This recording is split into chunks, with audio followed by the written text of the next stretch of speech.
figure it out? Nope, we didn't figure it out. Damn. We are live, guys. Joey's having a little bit of sound problems. Everyone. Oh, now I can hear you on the computer. So, are you good? Yeah, I think you're good, Joey. Hey, everybody, thank you for joining us. This is Joey's first live that he didn't do on his own. Let's do it. He is a little bit nervous. I'm hearing myself on somebody. We're echoing. Sorry, guys. I'm hearing myself on somebody. All right, it's me. Yeah, he's got to turn YouTube off the TV or something. I have Joey muted right now. Let's see if he fixed it. I have Joey muted right now. Let's see if is that Joey that's echoing? Probably. Yeah, I have him muted right now. Anyways, guys, I'm really sorry for the technical difficulties. Let me see if Joey's got this fixed yet. All right, Joey, let's see. Okay, I don't hear the echo anymore. I want to welcome everybody. I am Kat, the nurse flipper, and I have with me Chris wearing my matching shirts. We did not plan this. Calvin from the Kelly Hustle and Joey Bada Bing is our special guest with us tonight. So I will go ahead and introduce myself, and I'll let the guys do that as well. So I'm Kat. I'm the nurse flipper. I've been reselling since the 90s. I do primarily eBay and Mercari and Posh. I'm hoping tonight we can kind of discuss a little bit with what's going on, how everybody is dealing with that, with sourcing, and also go over a little bit about returns. I know Chris just had one recently. I had a bunch of them not very long ago. Luckily, I have not had any. I need to knock on my desk here. So if you guys have any questions, please feel free to throw them down in the chat, and I'll go ahead and let the guys introduce themselves. Hey, I'm sorry. Emily Conway just said that Joey and Kelly look the same. So I was kind of laughing at that. But anyway, I'm Chris. I've been on and off reselling for a while, but full force since November. I'm part-time. I deal in a wide array of products. I don't have a specific niche or anything like that. I do have a YouTube channel. It's Flip with Chris. I'm also on Instagram, Flip with Chris. That's really so much for me. I do want to say, these shirts right here are awesome. I want to say a shout out to Froggy Flips for the shirt. I think he's still selling them until May. And this is a really nice shirt, and it goes to a good cause. So check it out. He has a YouTube video about it. But yeah, we didn't plan this about wearing it together, but that just kind of worked out.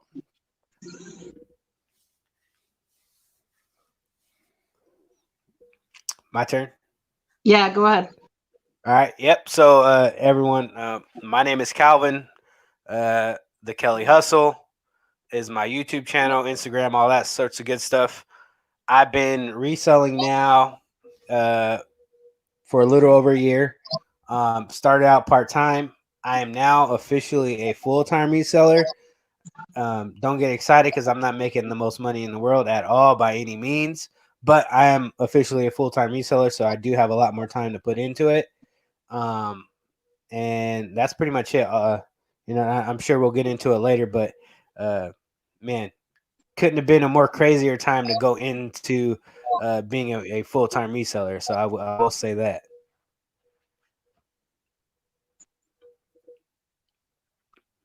Do I have Joey muted still? No, it doesn't look like it. Joey, it's your turn.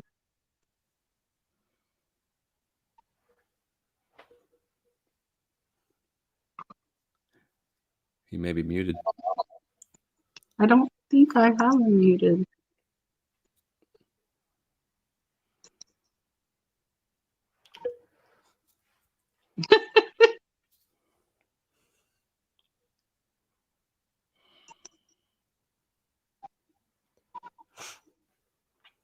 He's muted. You can see him. Yeah, there you go. I'm fixing it. Hold on. My computer's like really slow. I'm sorry, guys. My internet is horrible. Okay, Joey, you should be good. Go ahead and introduce yourself.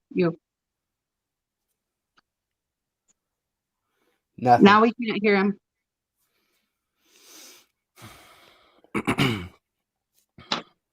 Sorry, everybody.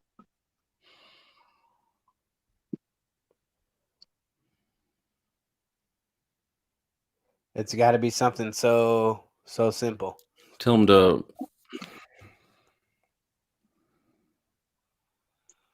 Okay, Chris is going to message Joey, guys. I'll go ahead and talk for a little bit. I just wanted to say, if you haven't watched my videos, my sales have actually been close to double the last 2 days. Today, I'm only at about $150, and my average is normally $250. So throughout all of this, I have been holding pretty steady with my sales.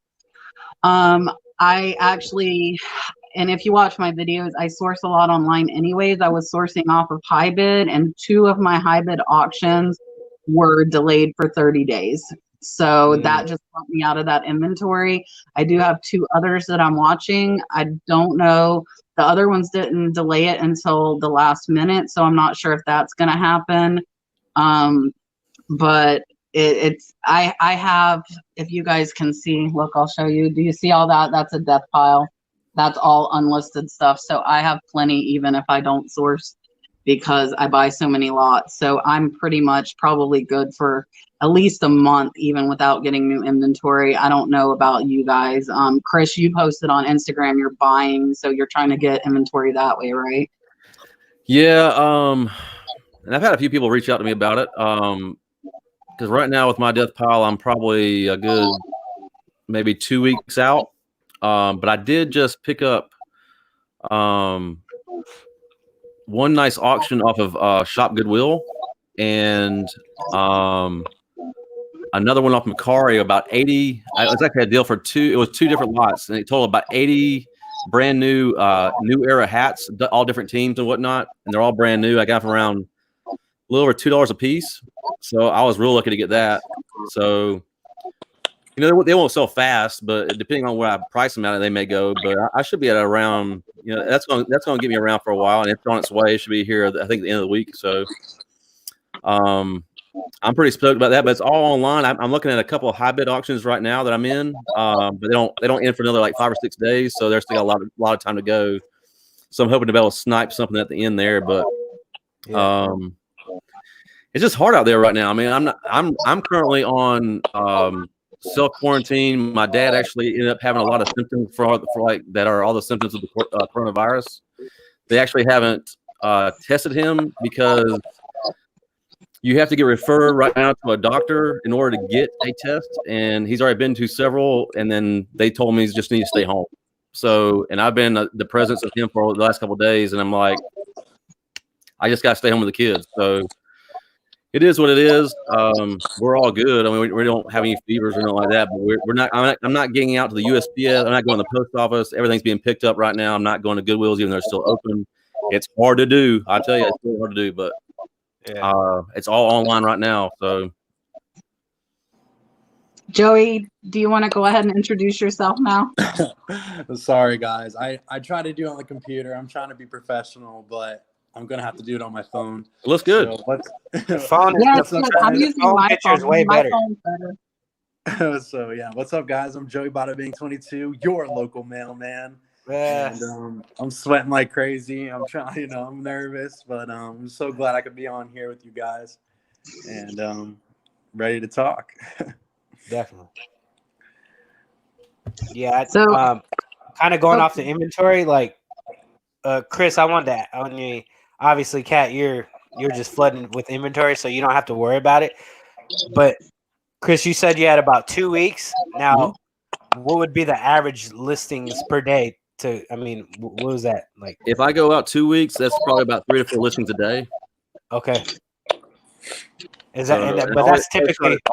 Always try to do one in the morning, one at night, and then I sprinkle a couple in right now, being at home, so it's easy to do. But if I do about 3 or 4 a day, I got 2 weeks left. Yeah. That's the cool thing about being full time right now.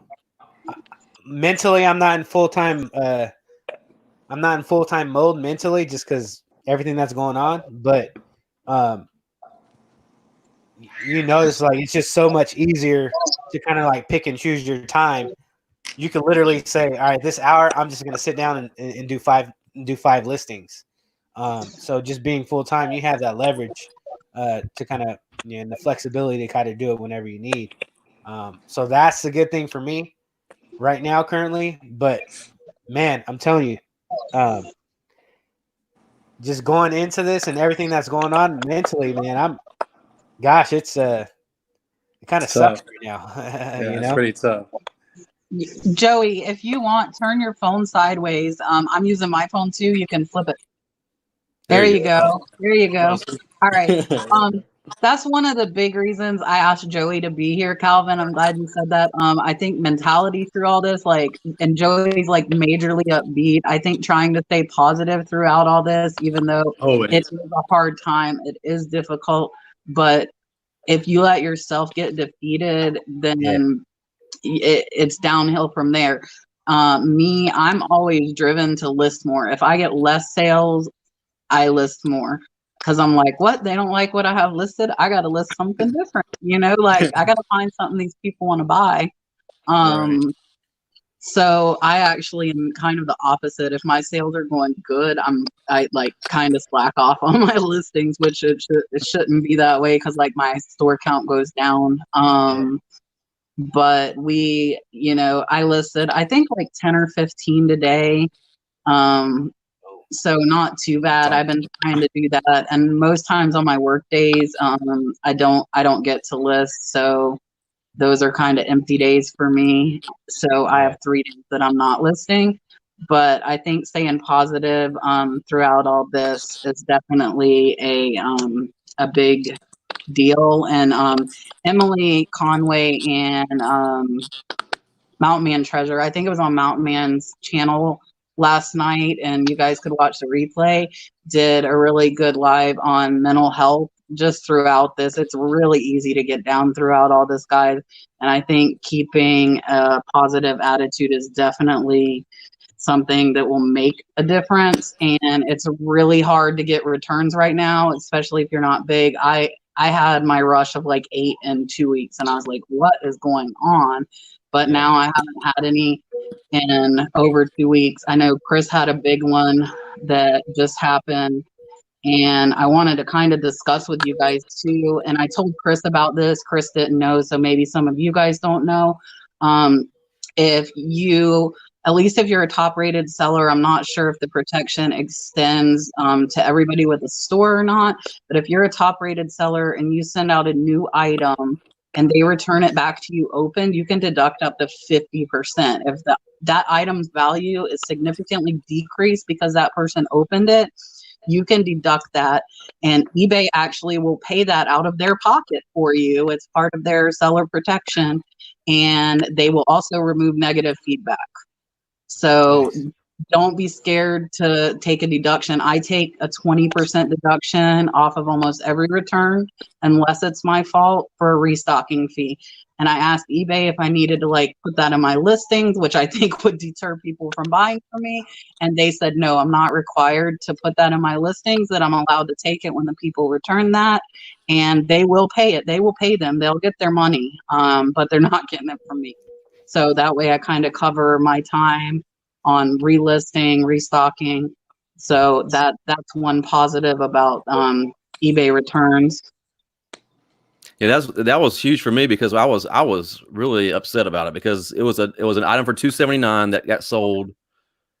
Oh, I mean, brand new, sealed, and I know now that it's open box, they go for around about 100. So now I'm screwed. Yeah. Mm-hmm. So you telling me that was huge. I'm definitely going to do that.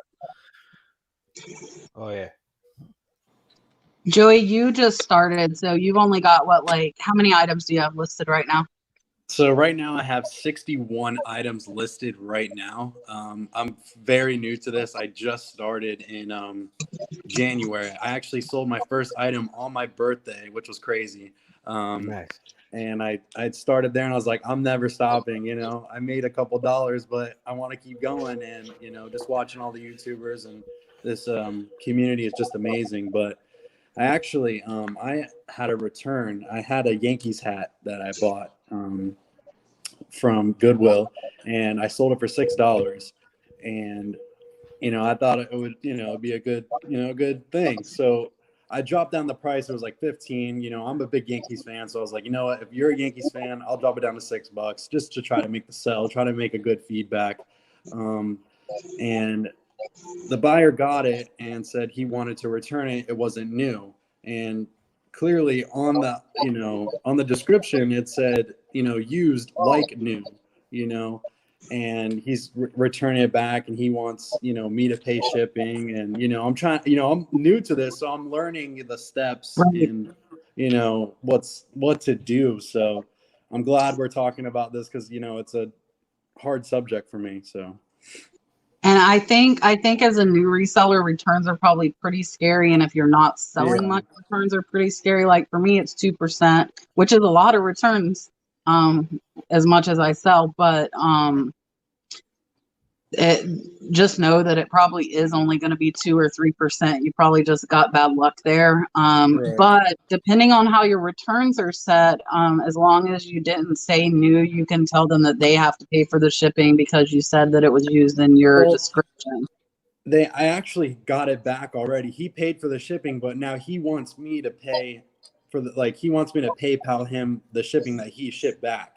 I wouldn't. So I'm just like, you know, I told the guys, like, look, out of, you know, respect, you know, I'm new to this, you know, I'm trying to learn, you know. I mean, it was $6. I mean, I know it's only a couple dollars, but, you know, right. I'm so just like, I don't know what to do here. Here's what I would say, because you're a new reseller. One, you don't have very many feedback. So those of us saying no, have the feedback to cover that.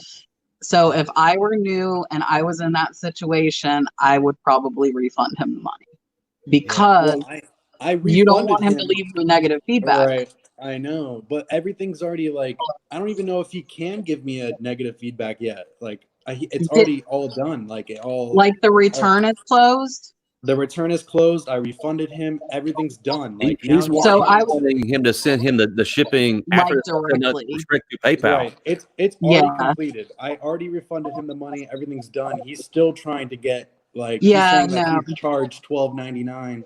I'm like, dude, like, that's out of my hands now because it's already completed. I would ignore him and I would block him. Really? If it's already closed. So I probably have 20 eBayers blocked, and I told Chris the same thing. Like the lady buying 2 sweaters from me, both free shipping, that were $100 of sweaters, sending them back to me covered in dog hair. I don't want her to buy from me again. You know, I don't care. And I did deduct 50% because those were new sweaters, and now they're not new anymore. Exactly. So, anybody also that, like, wants to be rude about price, and I mark my stuff down and I take offers that are reasonable. But if somebody is, like, pushing you and lowballing you and asking tons of questions, in my experience, that buyer's going to give you trouble. Yeah. Oh yeah. There's plenty of eBay fish in the sea, man. Don't worry, just block them. Yeah, I'm gonna have to do that because I got nervous because of, like, I don't want to have that negative feedback, and I'm new. You know, I have 25 people who gave me good feedback, so that's good. So I mean, I just don't want that one negative feedback, and I'm like, what do I do? You know, I was like, should I just refund them everything? But I already completed everything, so I don't think if it's complete, I think you're good, because that transaction should be closed out. If it wasn't complete, that's where I would say you'd really have to think about it. Nana Tink, I think I chatted back with you and told you, once you have confirmation from the post office, it is out of your hands. That is not your responsibility if their neighbor stole it out of their mailbox or whatever. So you have no responsibility to that buyer. And I hate to say this, and this is totally from a seller's point of view, but if you have that delivery confirmation, you don't know. They could be lying. Their neighbor could have stole the box, but that's not. I've heard so many stories as being a mailman, you know. I've heard so many stories of people, stealing and different things that you hear a lot, during that process. And, people lie, just to get the package, and it's really nothing. Like, why just give it back? People are just so disrespectful, so. Right. Like if it accidentally gets delivered or whatever. Right. Let's see. I wish I could see the chat. Let me. So Richard, can you tell me, like, have you shipped this item yet? Because if there's a problem with the address, I have 1-day shipping set on mine. If they don't answer me back, I cancel their order because I don't want to get a ding to my account for shipping late, and they'll just have to buy it again. If you've already shipped it, then I would say that that's on them. But I if I'm understanding you correctly, I think you're saying that that you haven't shipped it because you don't have the right address. I just had that happen on one of mine. The buyer luckily did get right back to me about that, so I did get it shipped out. But at your set shipping time, if that buyer has not answered you, I would cancel the order. He said it. He said he already shipped it. So has it showed up as undeliverable?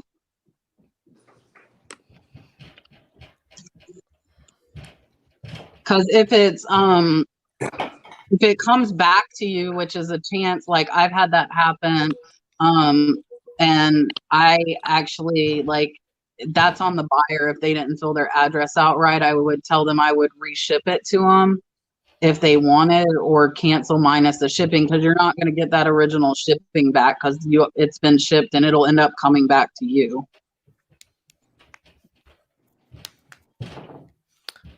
I've had this happen a few times where the delivery system, the tracking the package through USPS and all that kind of says where it's at, and it's nowhere near where it's supposed to be at.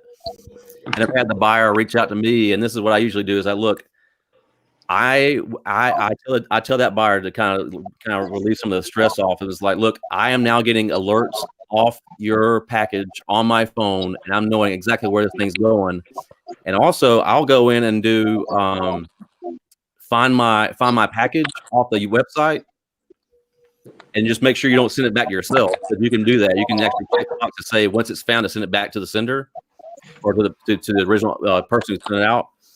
But more times than not, I mean, it's going to get to them. But as long as they have some communication with you and you're talking to them about it, they're usually pretty happy with it. But you're not the mail. I mean, I can only control things I can control. Joey, have you had a package like that where it went to apartments but didn't have a number that you were supposed to deliver? Oh yeah. People So when you order something. What do I do? Basically, when I open up the mailboxes, like where you put the mail in, I would try to match that last name, and try to see if I could find, Smith or, some type of last name. That's what I try to do. And what happens is, if I'm not familiar with the route and I don't know, who that person is, I'm going to give it back to the regular and say, hey, this is undeliverable. You might know the name because you deliver the route every day, and he was just off that day. And I would say, hey, this is an insufficient address. And it's, that's one of the names for that.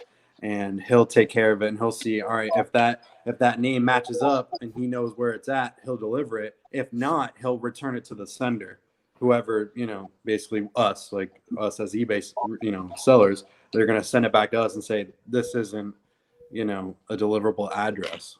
So are they able to leave it at the main office though, if they don't have to see if they can tell you what the number? Okay, that's the next step as well. We can leave it. There's an option on the scanner, and it says you can leave it at the post office. Maybe you can come and pick that up. If not, if it doesn't get picked up in a certain amount of time, we ship it back to the sender. So okay. I'm gonna flip this around. Calvin, have you been getting any inventory throughout all this, or what have you been doing with that?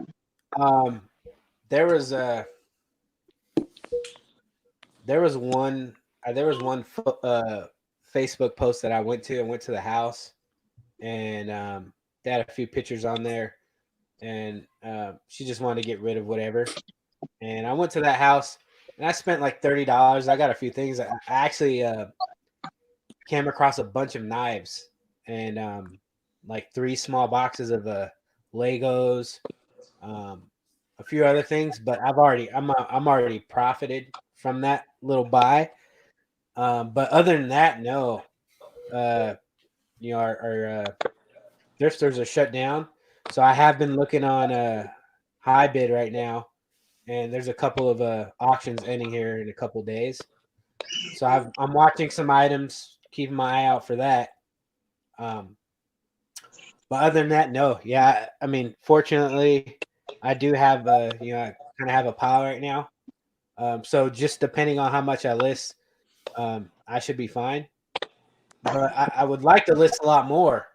But I'm just trying to play it safe, be cautious, kind of find that happy medium so that hopefully my death pile or whatever I have right now kind of gets us over that hump to where things start to loosen up back out there again, and we're able to get out there in full force, and hopefully garage sales start opening up, and we kind of get back to regularly scheduled programming, because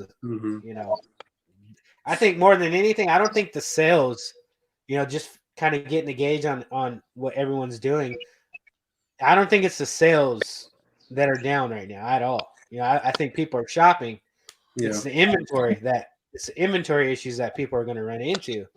And, especially if I imagine if you do this full time and you've been doing it full time for a while, hell, even part time, someone like you, Kat, like people who can knock out like 10, 15 items in a day, no problem. Like they're the ones that are going to be in trouble, because, they're listing so much, they're going to run out of inventory, eventually.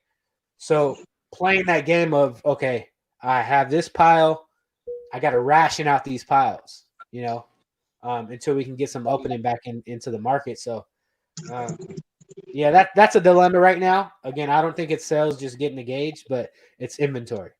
And so I will say, watch out what you're investing in. Just because, there's less options for inventory, don't feel that, because you don't want to buy something just out of being scared of not having inventory, and you're going to lose out on money, So be cautious, but obviously I think most people are going to be willing to pay just a little bit more just to have that inventory, as opposed to, no inventory at all. So bunch of things that you gotta figure out during this time, but I guess those death piles are gold right now. Right. Joey's dad's in the chat, so hi, Joey's dad. No way. Chris, I can't see the chat. So. Chris, can you grab the question comments? I actually shut down StreamYard on my laptop so I could run faster. But that means I can't grab question comments. Sure. I can't read them, but will it let you pop them up? No. I don't know if I'm I don't think maybe it's only me. So Richard's asking, how are we dealing with not being able to source at thrift, garage sales, and other? I've got my death pile, so I'm good. But if I start to run out of stuff, I have still been buying some lots on Shop Goodwill as well, so I do have that. Yeah.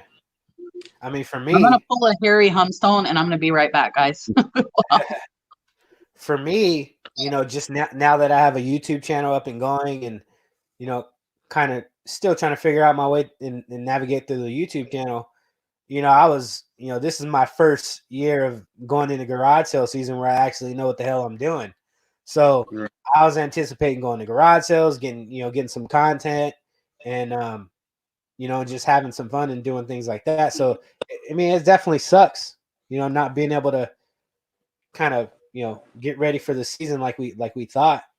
And in Iowa right now, I mean, it's weather's still not, I mean, it's okay. I mean, but at least for Iowa, but I mean, it's still not garage sale season yet. So, just from kind of listening, to the news, even though I try to stay away from it as much as I can, but, listening to the news, it seems like, we're getting ready to open things up sooner than not, depending on if you feel that's right or not. But so hopefully, I think what it will do if the government, kind of says, okay, let's kind of get this economy going back up again. I think it'll ease a lot of people's minds, just as far as like the general public. And I think that alone might start to open up some garage sales and give people a little bit of, peace of mind with it not being just pounded on you on the news every day, about just now people are actually starting to get back out there and do, I guess, attempt to get back to some sort of normalcy.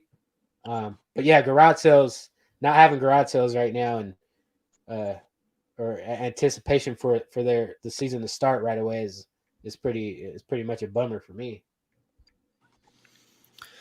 It is for me because the garage sale season was starting to ramp up pretty well here in Georgia, and I was finding some good stuff, and it was nice there for a couple of weeks, and then this all hit. But if you put the work in, you can find stuff online. I know I found some things, but one thing, I like Shop Goodwill, but make sure if you're on Shop Goodwill and you're bidding on stuff, that you are checking what the shipping prices are and what they're charging for handling on it as well to make sure you are in the right price range you need to be at for profit.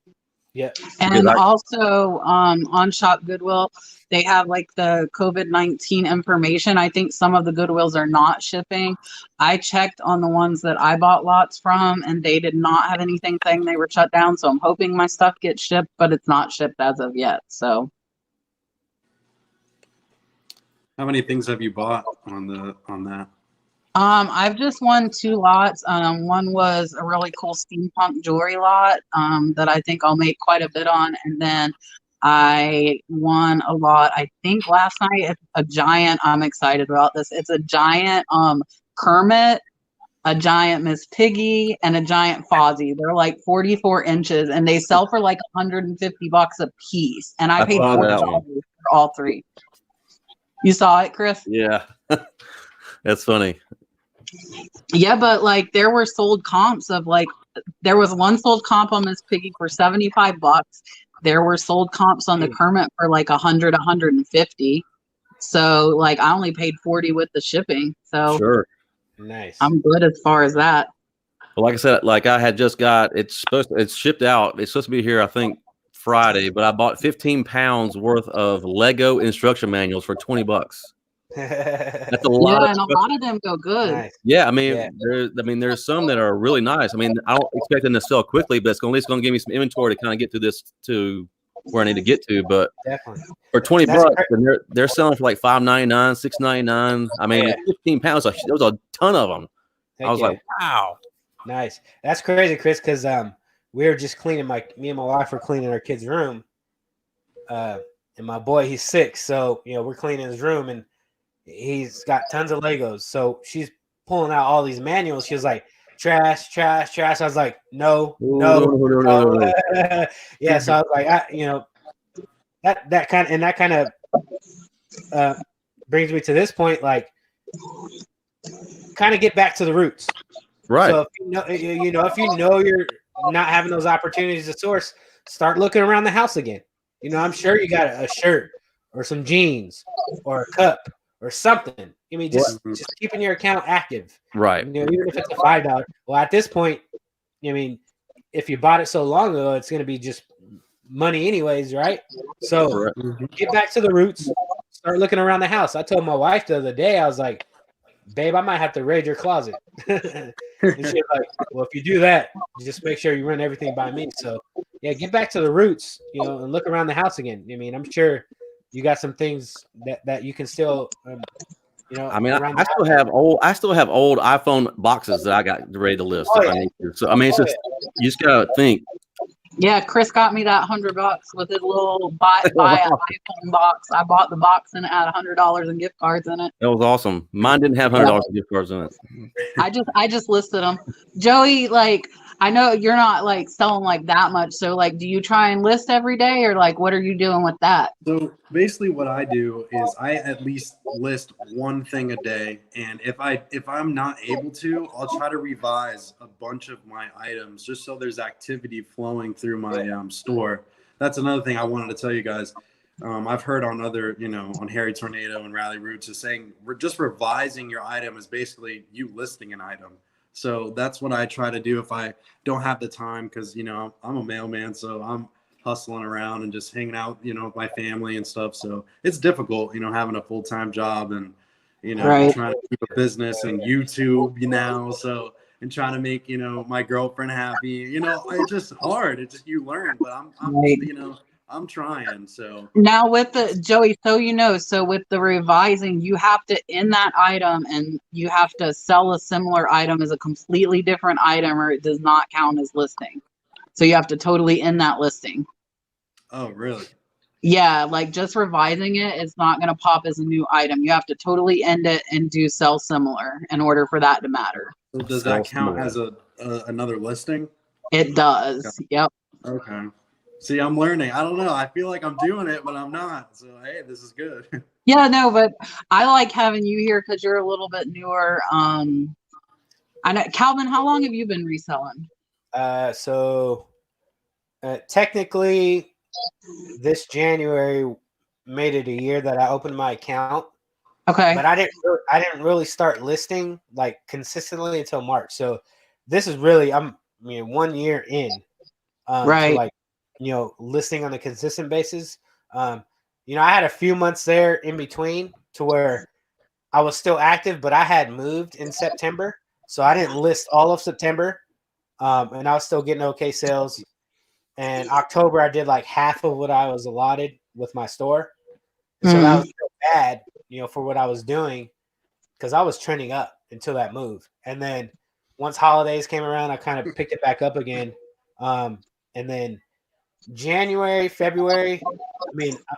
At this point, I had been paying for my store, and I hadn't been utilizing all of my listings. Like I have not hit my minimum or my max listings for a couple months now, and a lot of that has to do with just my mental, just being in my own head, and then just thinking of having that momentum of going to be a full-time reseller, thinking like, oh, this is going to be great. I'm just going to have so much momentum. And then boom, kids' school get canceled. So now I'm, right now it's just more so being full-time, full-time daddy daycare. Right now, I will tell you this. Whoo, daunting. 6 and 4-year-old, daunting. Like, right. It's crazy. And you can't give them enough devices. And then you feel bad because you want to take them outside because they're encapsulated, So it's right now it's a juggling act, But I think mentally I'm starting to kind of getting over a bad space with the whole stuff going on in the world. That kind of took a lot out of me. But I'm getting over that now. I have had back-to-back days where I've listed 5 items, so that's good.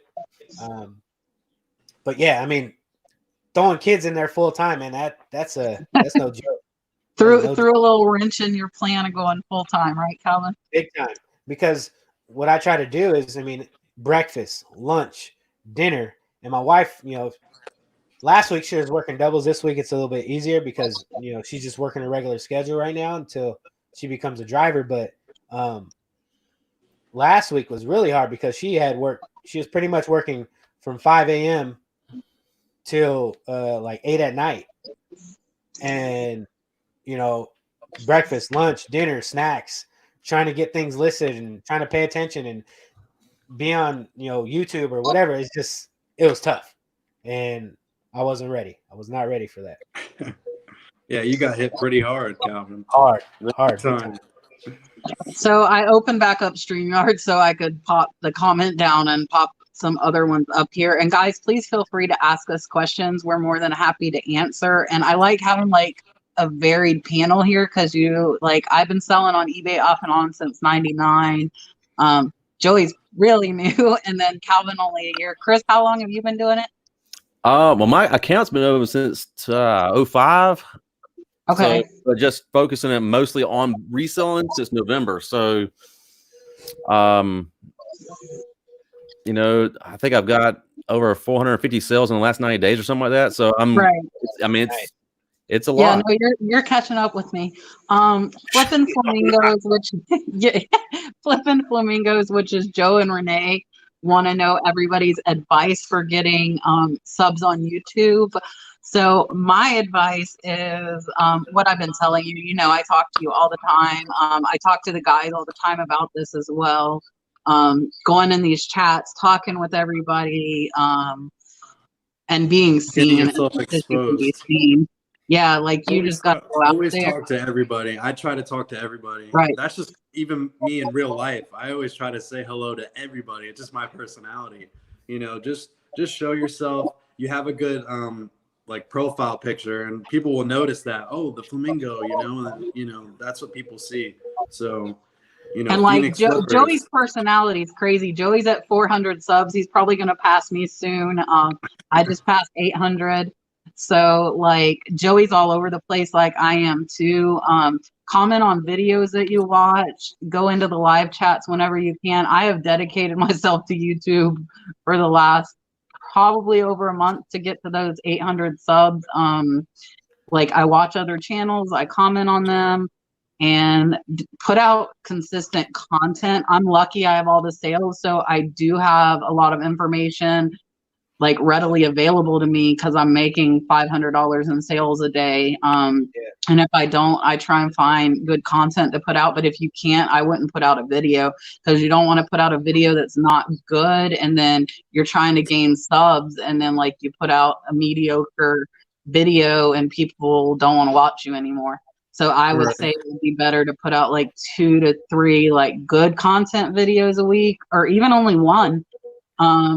And then everybody knows, okay, once a week, this person's going to put out a video. I bump them out, but I don't go small at anything like reselling or YouTube. So I go full steam ahead. So I do them pretty much every day. I'm off, which is 4 days. And then sometimes when I'm working, I do too, because I record footage like over. And so that's what I do. But I think like if you're putting out too many that don't have content to help people, it's probably gonna like, I think that would be worse for your channel. What do you guys think? Like, Yeah. I mean, pretty much everything you just said. I think with me, when I just, because I put up my first video in January. And when we first met, Kat, you know, I think it was on one of the Facebook groups.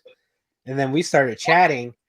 I actually think at that time, I had a couple more subscribers than you. And I was telling you, just put content up. And then out of nowhere, you just like, boom, skyrocket. But I mean, consistency is huge, is important. I would say don't worry about being so edity or having the right equipment. Like if you have your phone, that's enough. Just get like, your content out there. That people absolutely want to see it. Just make videos. Like I bought a GoPro and I did all that stuff, and it's going to help me for certain types of content. But now that I have all this equipment, like looking back on it, my phone's perfect. Like really, that's all you need. And then editing, yeah, if you want to, you know, make a little better and have like an intro video or, you know, things like that, like that's cool. You know, that helps kind of catch people's eye. But overall, I mean, just content, and then the main thing, having that knowledge and being helpful. Like if you are helping people at the end of the day, like naturally you're gonna grow. You know. But yeah, just being engaged in the community is gonna be huge. And I would say engage with the community and consistent with the content. Now, a lot of times you'll subscribe to a lot of people, and a lot of the people you subscribe to will kind of get lost in the wind. So what I try to do, and I haven't been on any social media lately, but what I try to do is I try to go through all my subscriptions, and I'll try to go through everyone's page and watch a video, because I don't want to just subscribe and then just for subscription's sake, you know. I kind of want to let them know, like, hey, I subscribed, I'm tuned in, because you're gonna get that support right back, you know. But right now, YouTube's safe, and I think for me, Twitter's safe, which I haven't been on Twitter for a while until this whole, you know, virus stuff. But I had to completely get off of Facebook because Facebook was just people were crazy. You know, it was just way too much, and that was mentally adding on to what I was already causing on my own. So I had to get off Facebook and Twitter. I think YouTube is safe, you know, because you can pick and choose, and you know whatever area you're in, you're pretty much safe. So yeah, just engage with the community and be consistent with the content. You know, and I think right there that's gonna just doing those two things, all the other stuff will come, editing and doing that stuff will come, but consistency and engaging is gonna get you a long way. Right. My biggest advice could be, if I had to tell you what advice would be, was not to worry about your subscriber count. Actually be really genuinely be genuine in the fact that you want to help somebody. I use Instagram. I would say 40% of my subscribers I've gotten from Instagram, and I've reached out to people and genuinely wanted to help them and created a relationship with them. I mean, people can smell BS on you. If you are a genuine person, you reach out to people and just want to help, answer questions, just ask them, hey, how are your sales doing? If there's anything I can do to help you, let me know. And I get DMs all the time from people that I don't even know. I know them, but my subscriber counts, it's growing organically because I'm helping people. I mean, through my heart. I mean, that's all I really wanted to do this for. Right. And I get messages on my eBay all the time. It's crazy, people, because I have my link to my eBay store, and they'll message me, and I don't know if anybody's in the chat, and I really don't care. I think it's kind of cool. They'll be like, "Hey, should I buy this? I'm at the store," and I'll look stuff up. I don't mind helping people at all. And if anybody knows me or has chatted with me, I am on Instagram if I'm awake, and I am more than happy to help, to chat, like whatever I need to do. Emily said reselling content, but finds out what makes you unique and use it.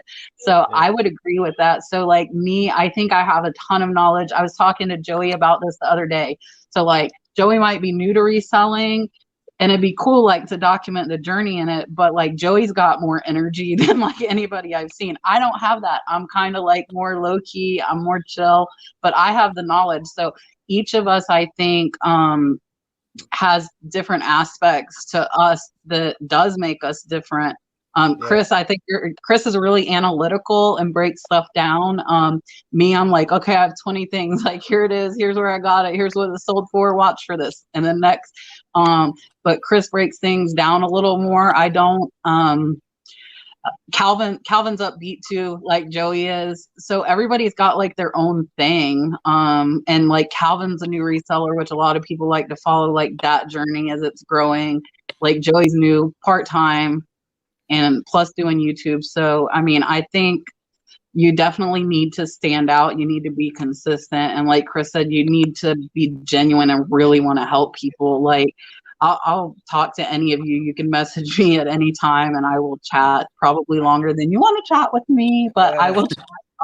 You can ask Chris and Calvin, probably Joey too. Like, I will chat and chat and chat as long as I am not busy at work.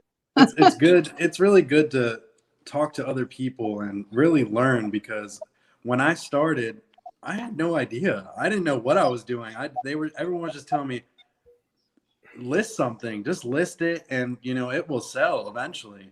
And even with YouTube, make a video, just be yourself. And I'm just so energetic and so excited. Like, I just want to make videos and just I love making videos.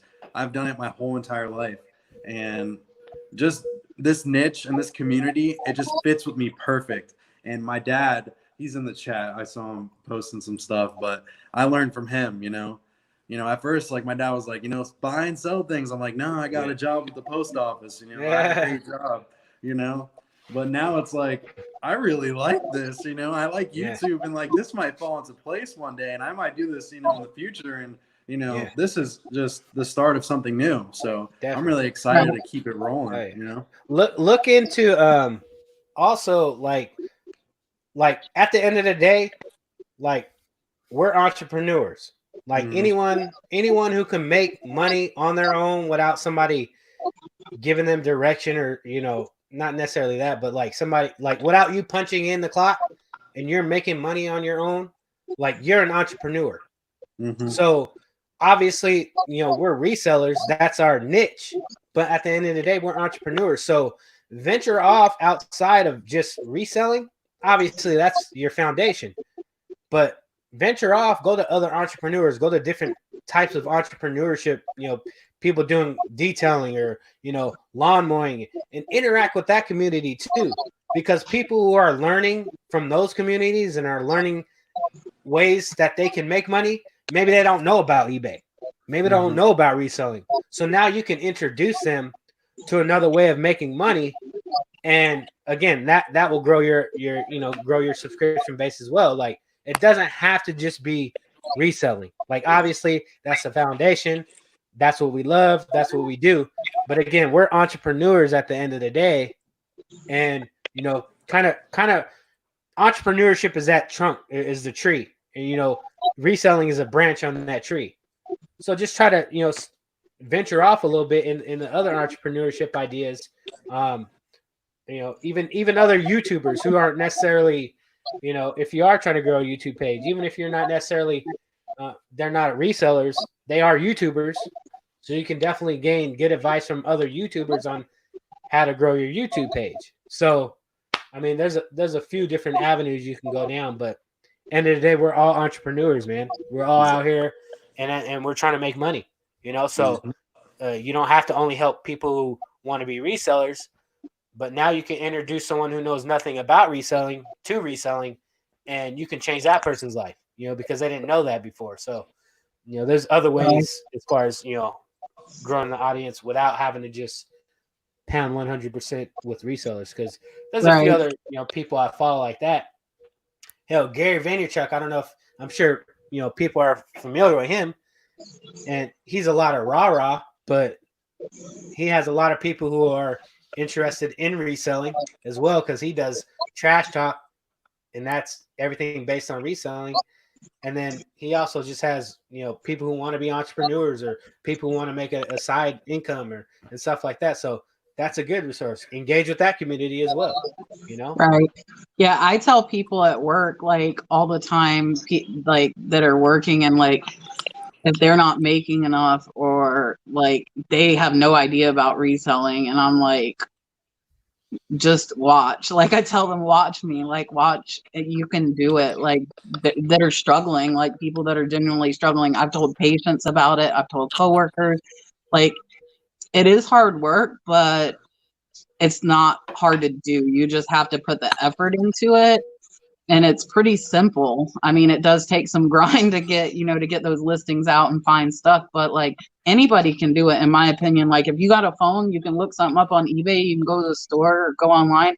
Anybody could do this and make extra money for their family. Like, you could get stuff free off Craigslist or Facebook Marketplace or wherever, and better your life. Like, a lot of people even are struggling. dumpster diving. Right. You could go dumpster diving with me. I need somebody to go jump in the dumpster with me. Because I don't get in the dumpsters, if you guys haven't noticed. But not now. after our quarantine period is over. But yeah, like, the dumpster diving community is kind of cool too, and kind of interlinked with the resellers. A lot of the dumpster divers resell. And I just, like, I hate waste. I hate people throwing all that stuff away, and like, so many people need it and like could use it. There's like, homeless people and people struggling, and like, I give away stuff from my lots that I don't list or don't use. Like, I list on Facebook Marketplace for free. Like, help your community out with your reselling, and it grows the, like, your network. And I had somebody like come get free stuff for me, and then she's like, oh, she want to buy bedding from me for her store. And I gave her free stuff. That's how I met her. Like, and it was for a family member who didn't have much. So you definitely can grow your network in a lot of different ways. Definitely. Joy, your dad is very interactive in the chat. He needs to come to every live show. That's my dad.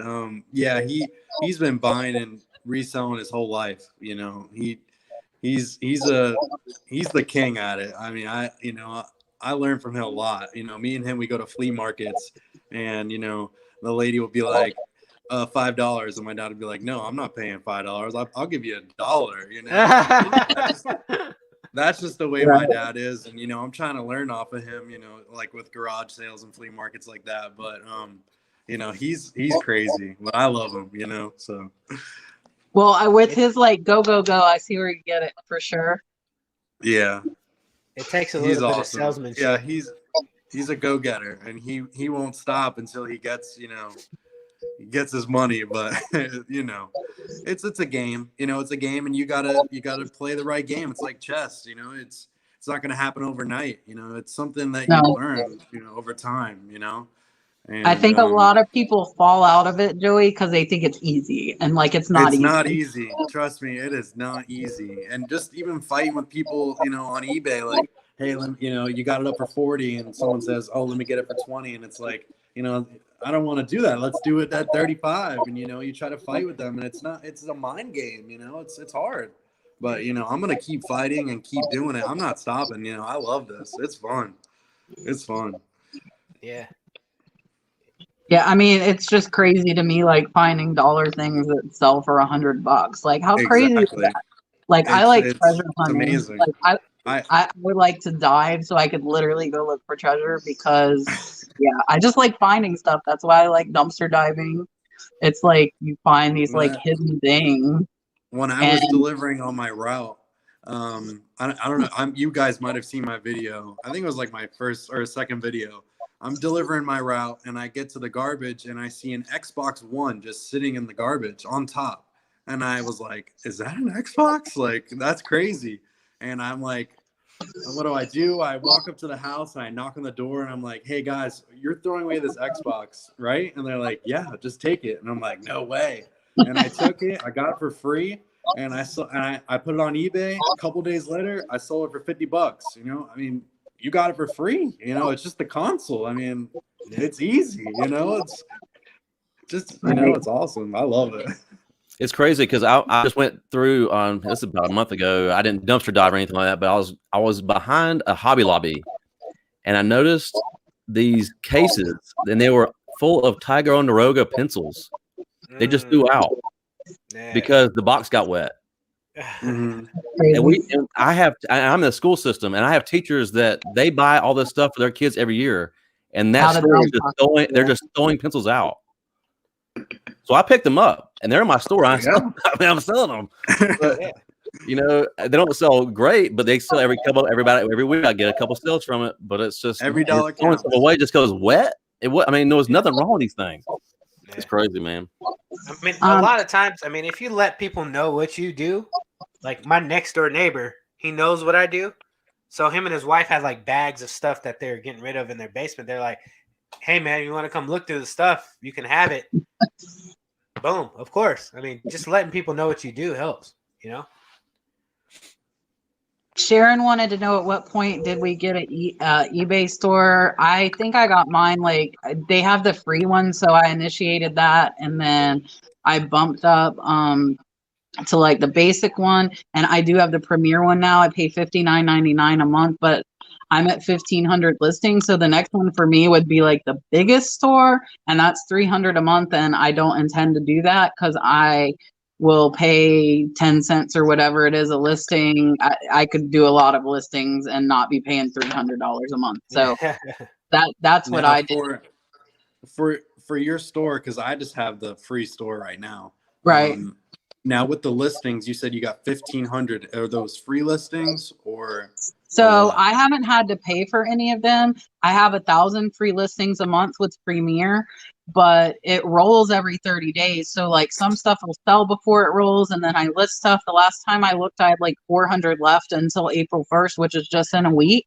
So even with 1,500 listings, I'm still not getting charged, even though the monthly is 1,000. But like because of the way stuff rolls, and a lot of it'll sell before it like rolls over and like charges you again. I have 1,500, and I have not paid insertion fees for those at all. Yeah, gotcha. I think Chris can kind of elaborate on this more, but I'll kind of put it simple. It's like you don't need to go into a store. Like I just have the basic store, so I have $4.95 a month. I pay I get 100 listings. but really you don't need to step it up until you show like probably 2 months back to back that you're going over a threshold, and you won't have to. So the next level, you'll know, like if you get to like 100, and I don't know the exact number, if you get to like 180 listings or whatever, at that point, it's going to save you money to go up to the next level. So be consistent. Like I would say wait until you go like back to back months to where you're going over a threshold before you get a store. Okay. Yeah, I agree with that. So like I didn't get my store until I was consistently around 150 listings and keeping around that number. So and it just made sense. I have the I guess it's called the starter store where it's like $20 a month or $22 a month or something like that if you pay the yearly fee. Yeah. And the way I deduced that was it had to make sense for me monetarily, because the way I had to think about it was I do get the quarterly coupon, which kind of paid for 1 month because I get all the supplies from eBay for that coupon. So you kind of have to wait. You have to kind of see how you're, like, Calvin was saying. I mean, you want to, make sure that this is something definitely you want to do, and then that it's being consistent, and it's growing, and then that way you'll get the benefits from it. But you'll know when you have to do. I mean, one of the reasons I got the store was I like the features that it gives me when listing, and also how I can organize my store into categories and stuff like that. So that's one of the reasons I definitely went the store route. But to each his own. I think. Oh, go ahead. No, I was gonna just to kind of venture off. Have any of you tried the new white background feature yet? I've used it a few times. So on mine, it pops up every time, and I have to either I have to accept it or tell it no. So if it looks good on some of them, and some of them it looks the same because I use photo fuse, I'm just like, okay, accept whatever, add another picture. But I did some on black backgrounds earlier that were like some white ceramic stuff, and it actually looked good. So I kept that on there. Yeah. I've noticed it like it on some things I photograph, it looks good, some it don't. So I just kind of go on a case-to-case basis. Yep. It's pretty cool. That's what I've been doing, just case by case. Mm-hmm. Yeah. And then I met I can't find the chats like going crazy, but I think it was Best Offer Queen that asked this too, like what was our best sale? I think mine, I flipped off of shopgoodwill.com, a professional photo printer. I bought it for $60, including shipping, and it sold for $600 in less than a week. International, paid ship, made $540, and found it online. I didn't leave my house. It shipped to me. It was already in its box, and I shipped it right out. So I would say that's my best sale. That's really cool. Mine probably. I've got a couple. I mean, but I think the highest I've done is $250, and that was on a pair of Converse. They were like vintage Converse, vintage boxed. Got at the Goodwill for $10, and they sold for, I believe it was like $250. And then like on my kind of like my next biggest ones after that are probably combo units that I got from estate sales auctions for $250, and they sold for $199. So those are good ones too. Mm-hmm. But I haven't gone over the $250. For me, I've had a couple dollar flips into like 50, 60, $70 on different items. Nice. I had a Logitech mouse that paid $3 brand new in box at Goodwill, and it's sold for like $170. And that's a mouse. I mean that's just that's crazy. But anyway, those are the best. I mean, the home runs are the best. But to build your business, you got to have those bread and butter ones that just keep coming and just keep going. I mean, those $5, $10, $15 items, those are the ones that's going to allow you to find those home runs later on in your journey. But it's really cool to get something for $1 and flip it for 50, 60, 70 times. That'll keep you coming back. That's like hitting a hole in one in golf. Yep.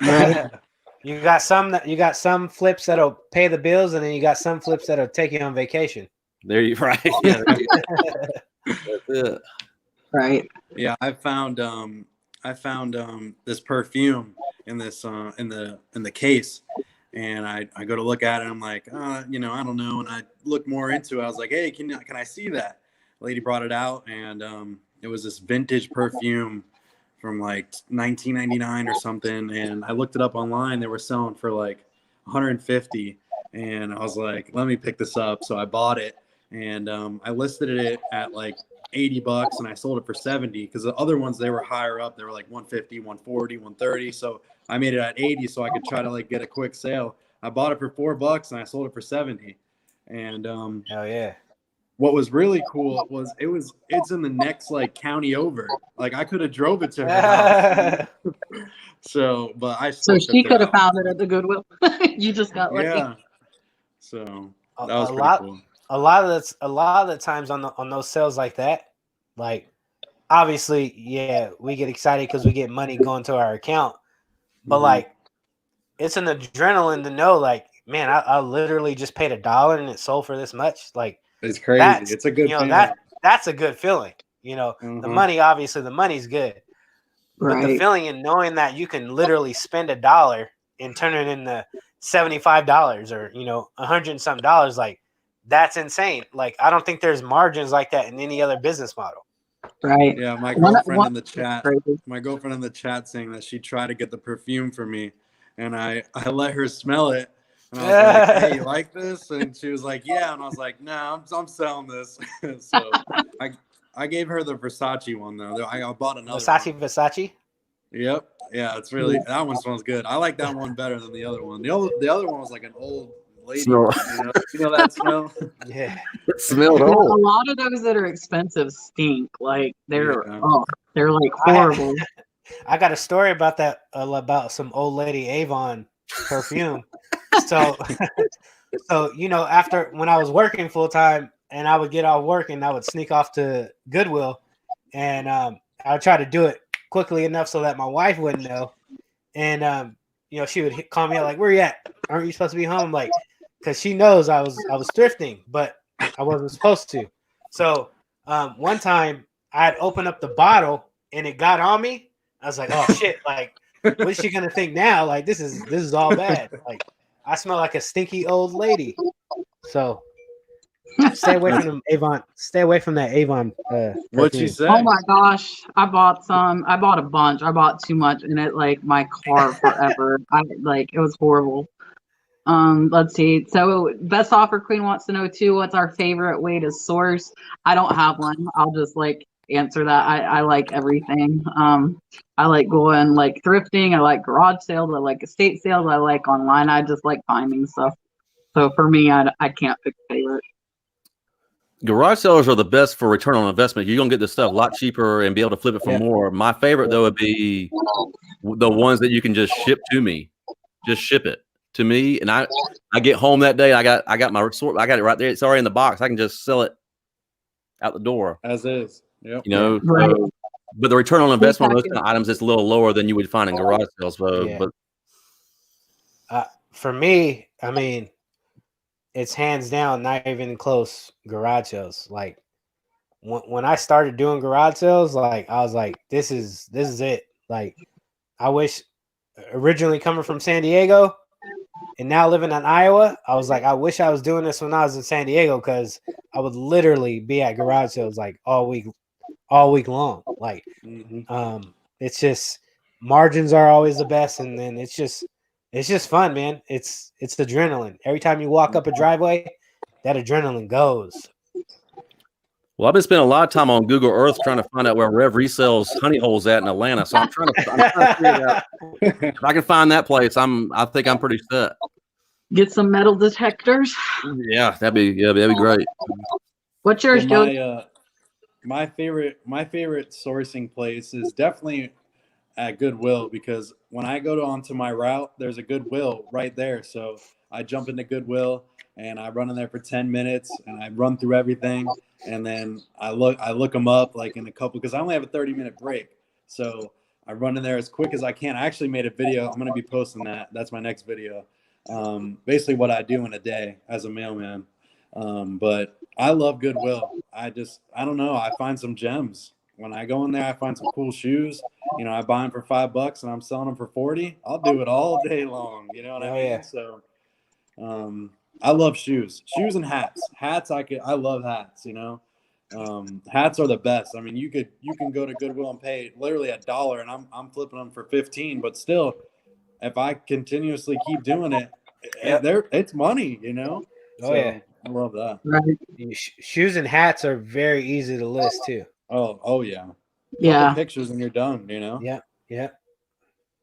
So best offer queen's hitting us tonight. Normally it's Richard Pinto Man that's hitting us, but I have not gone scuba diving, but I have went snorkeling a lot. I used to go to the Keys like 3 or 4 times a year. I love the Florida Keys. I love the ocean. If you pay attention, my YouTube channel is Dreaming of the Tropics. And yeah, ultimately I would love to get a house down in the Keys and be there and resell there. Then I'd probably have to drive up to Miami to source or source online. But that would be like my ultimate thing would be to be like full-time reseller living in the Keys, go out in the ocean, go It's snorkeling. possible. Yeah, man. I've swam with sharks several times before. Like, I think it's awesome. Yeah, I can't do that. I love it. I love it. Like See, in the that's- wild and like in a controlled environment. Like I've You're went out crazy. to the reef and the Keys and they're like bull sharks and that's adrenaline. You want to talk about adrenaline? Like Yeah, 8-foot sharks going underneath you. But See, from San Diego, I mean, being from San Diego, you know, we're beach too. And I hate the ocean. I don't like the ocean. I'm from San Diego, and most San Diegans, unless it's a holiday, we don't go to the beach. That's just not what we do. right. We're at an hour and 12 minutes, guys. My husband just messaged me saying the baby's about done. So do you guys have any closing thoughts for everybody? I definitely Jennifer Hayes has been sharing everybody's channel all night throughout the whole chat. So thank you so much, Jennifer. Thank you. and I appreciate all of you guys coming, and I appreciate all of you guys watching, myself and watching that guide. I know all of us sincerely appreciate all of you, and you are definitely free to reach out to us on Instagram and anytime you want. And Becky Park, it's okay that you're late. I still love you. Do you guys have any closing thoughts? Since this was about returns and stuff like that, you know, especially Joey, since you're kind of new and stuff like that, you really, and we're talking about mentality and stuff like that as well with returns, is just, again, take the emotion out of it. Don't worry about it. Just take the return, be done with it, get it out, and just don't focus on it. Because the more you focus on that, the less you're focusing on the business part of it, and it's going to start lacking. So just don't worry. I got returns right now. I mean, it is what it is. You're running a business. So kind of take the emotion out of it and just go forward and focus on the positive stuff. I mean, once you get it back, you can just relist it and send it, you know, sell it again. Exactly. But that's really all I can say right now. I appreciate everybody watching, and I can't wait for next week's show. Definitely. Joey, I want to thank you, Joey. Thank you for coming on. Even though we had a little bit of technical difficulties at the beginning, I greatly appreciate it. I was going crazy, but I just want to say thank you for letting me, you know, be with you guys. You know, this is awesome. It's new to me, but I'm gonna get used to it. I just want to thank everybody. You know, it's not just, you know, about doing this. It's doing what you love. I love doing this. I never want to stop. You know, once I started, you know, I'm not quitting. You know, I just want to keep going and learn from you guys and just keep growing on YouTube and just keep growing on eBay and learning a lot more than what I know now. I learned a lot tonight just by talking to you guys, and just appreciate, you know, the help because I'm new. So this is great. So I just want to thank you guys. Yes, sir. Calvin, anything? Yeah, I just want to tell everyone, hey, keep your heads up, keep grinding, keep moving, you know, tough times, but there's always light at the end of the tunnel. So, just everyone stay positive, keep listening, keep coming back for these lives and engaging with the community. And I think we all can feed off of each other's, positivity. So, it helps. So I thank you guys for that. And I thank everyone that's watching for coming and hanging out and kind of get your mind, to be in a nice, peaceful space. So, if you're out there and you're feeling down, you're feeling out of it, just know you're not alone, and you always got people to talk to. So, Exactly. I appreciate that. Yeah, and can't wait to do it again next week. And wash your hands. Yeah, be Bye, safe, guys. everybody. Be Wash your safe. hands. Yeah. All right, Especially you, Joey. Wash your hands. Wash your hands. Wash your hands.